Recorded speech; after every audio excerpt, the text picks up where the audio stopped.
कोयम्बटूर की बात कर लेते हैं। कोयम्बटूर जहां से बीजेपी प्रदेश अध्यक्ष अन्नामलाई चुनाव लड़ रहे हैं, उन्हें टिकट दिया गया। हालांकि शुरुआत में विजय जी ये भी तो बातचीत चल रही थी कि अन्नामलाई फिलहाल अभी चुनाव नहीं लड़ना चाहते, वो पूरा फोकस करना चाह रहे हैं, बिल्कुल।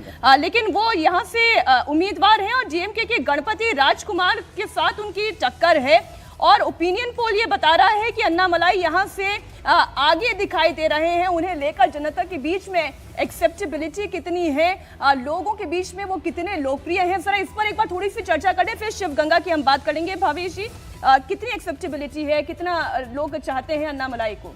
या नॉर्थ से तो बहुत ज्यादा मतलब भव्य उनकी एक पिक्चर दिखाई दे रही है, लेकिन दक्षिण में क्या पिक्चर है? देखिए, अन्नामलाई जिस कम्युनिटी से आते हैं, गोंडर कम्युनिटी से, उसका पूरे तमिलनाडु में लगभग 15% के आसपास वोट है। वो ट्रेडिशनली वोट करता था पहले एआईडीएमके को, क्योंकि अभी जो एआईडीएमके के लीडर हैं ईपीएस, वो उसी कम्युनिटी से आते हैं और यही वजह थी दोनों के अलायंस टूटने की वजह से, बीजेपी और एआईडीएमके के अलायंस टूटने की ये एक सबसे बड़ी वजह थी, क्योंकि एआईडीएमके इस चीज़ को पचा नहीं पा रही थी कि बीजेपी अन्नामलाई को इतना ज़्यादा प्रमोट करी, क्योंकि वो उन्हीं के वोट बैंक को खाने की कोशिश करे। अब बात पर्टिकुलर यदि इस सीट के करें, देखिए कोयम्बटूर जो सीट है, इसमें जब अन्नामलाई का टिकट अनाउंस नहीं हुआ था तब भी बीजेपी यहाँ पे अच्छा बीजेपी के कैंडिडेट के नाम पे, बीजेपी के नाम पे वहां पे तस्वीर पहले दिखा देती हूँ।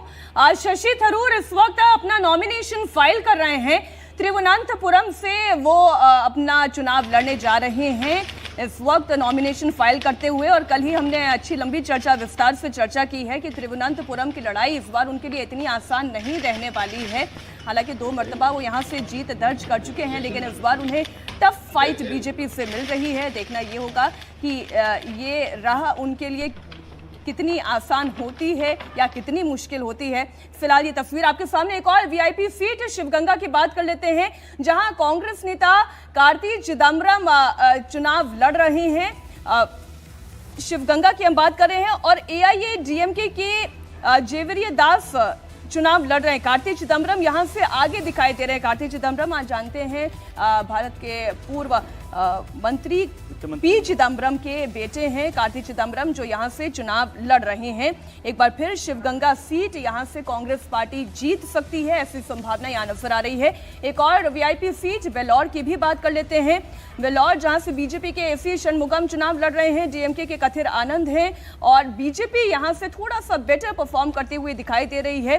न्यू जस्टिस पार्टी के चीफ एसी षणमुगम को एनडीए ने वेल्लोर में अपना कैंडिडेट बनाया है। मुकाबला दोनों के बीच में है, षणमुगम आगे चल रहे हैं। विजय जी, इस पर आप कुछ कमेंट करना चाहेंगे? वी षणमुगम 2 सीटों पर मैं खास तौर से कहना चाहता हूँ। एक कन्याकुमारी, जिसका आप जिक्र कर रही थी, कन्याकुमारी को जब 91 में मुरली मनोहर जोशी जो भारतीय जनता पार्टी के राष्ट्रीय अध्यक्ष रहे थे उस वक्त, उन्होंने वहाँ से एकता यात्रा शुरू की थी, तो वो फोकस था। लेकिन उससे बहुत पहले 91 से बहुत पहले 30 साल पहले, 40 साल 30 साल करीब पहले राष्ट्रीय स्वयंसेवक संघ ने वहाँ पर विवेकानंद आश्रम पर बड़ा काम किया और कन्याकुमारी पर जो आज सारा कुछ दिखाई दे रहा है उसमें संघ की बहुत महत्वपूर्ण भूमिका रही है। हालांकि वो आइडिया पहले उस समय की प्रधानमंत्री इंदिरा गांधी का था जी, और इससे जो लोग उनको देख रहे थे उस पूरे आश्रम को, इंदिरा गांधी ने उन्हें कहा कि आप इस पर काम कीजिए। वो संघ के बड़े नेता थे, मैं उनका नाम का जिक्र नहीं करना चाहता।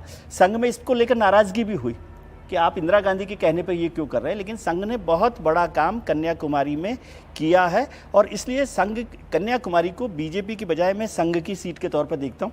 एक बड़ा मजबूत ताकत वहाँ पर उन्होंने बनाई है। दूसरी सीट है कोयम्बटूर। कोयम्बटूर को आप मानिए कि वो पोलराइज, कम्युनली पोलराइज सीट है।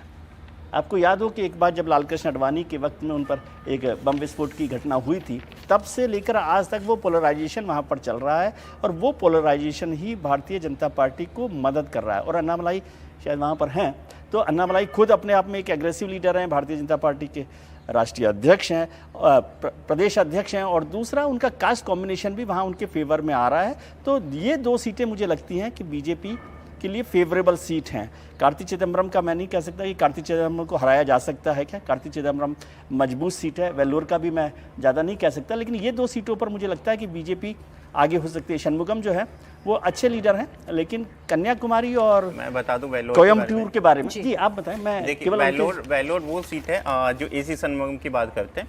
1984 में ये एक बार चुनाव जीत चुके हैं और कांग्रेस के टिकट पे चुनाव जीत चुके हैं। बिल्कुल।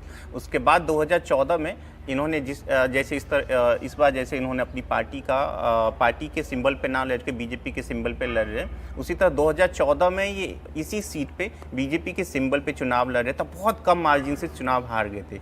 इसी तरह 2019 में ये एआईडीएमके के टिकट पे यहीं से चुनाव लड़ रहे थे, बहुत छोटी मार्जिन से फिर हार गए थे।